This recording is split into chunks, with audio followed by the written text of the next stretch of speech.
नाथ साहेबांचं चांग भले, सवाई सर्जाचं चांग भले असा जयघोष करत पुरंदर तालुक्यातील राजेवाडी येथील श्रीनाथ म्हस्कोबाची पालखी वीरकडे रवाना झाली। सालाबाद प्रमाणे राजेवाडी गावामध्ये श्रीनाथ म्हस्कोबाचे भक्त परिवार मोठ्या संख्येने उपस्थित आहेत। राजेवाडी येथे श्रीनाथ म्हस्कोबा देवाचा साखरपुडा तसेच हळदीचा कार्यक्रम पार पडला। यानंतर आज श्रीनाथ म्हस्कोबाची पालखी देवाला घेऊन वीरकडे प्रस्थान झाली।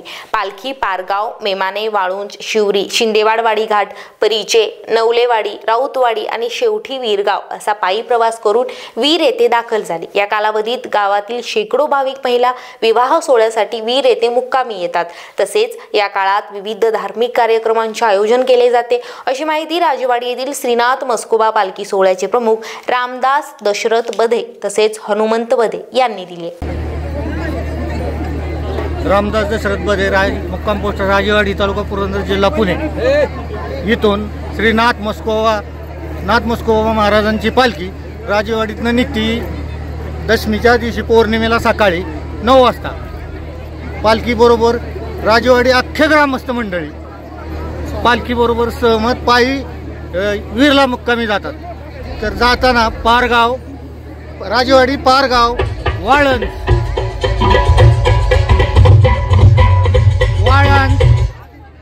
वाळंज, यामाई, शिवरी, परिंचे, यादववाडी मार्गे वीरमध्ये मुक्कामी जाते।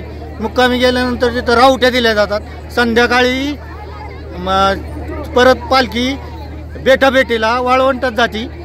तिथनं पालखी परत मंदिरात येऊन श्रीनाथ म्हस्कोबा जोगेश्वरी मातेचं लग्न सोहळा होतो। लग्न सोहळा झाल्यानंतर पालखी नगर प्रदक्षिणा, गावाची प्रदक्षिणा, नगर प्रदक्षिणा होऊन पालखी परत मंदिरात येते। मंदिरात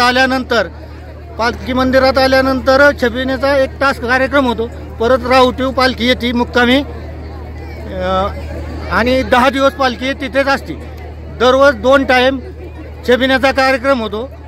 दुपारी 12 वाजता पालखी मंदिरात जाते आणि बाहेर आल्यानंतर परत संध्याकाळी रात्री 11ला पालखी मंदिरात जाऊन परत सकाळी पहाटे बाहेर येते रावटीव। आणि नंतर 10 दिवसचे कार्यक्रम झाल्यानंतर पंचमीच्या दिवशी, 5व्या दिवशी बाकणुकीचा कार्यक्रम होतो।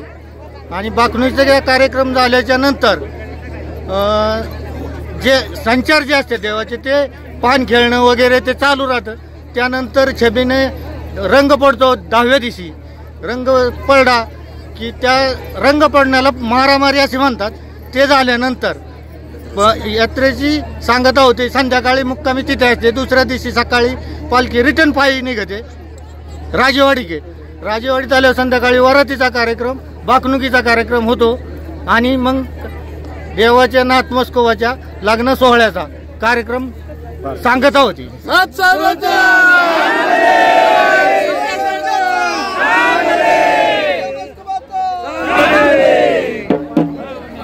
Rajendra Shinde, star Maharashtra news, Purandar.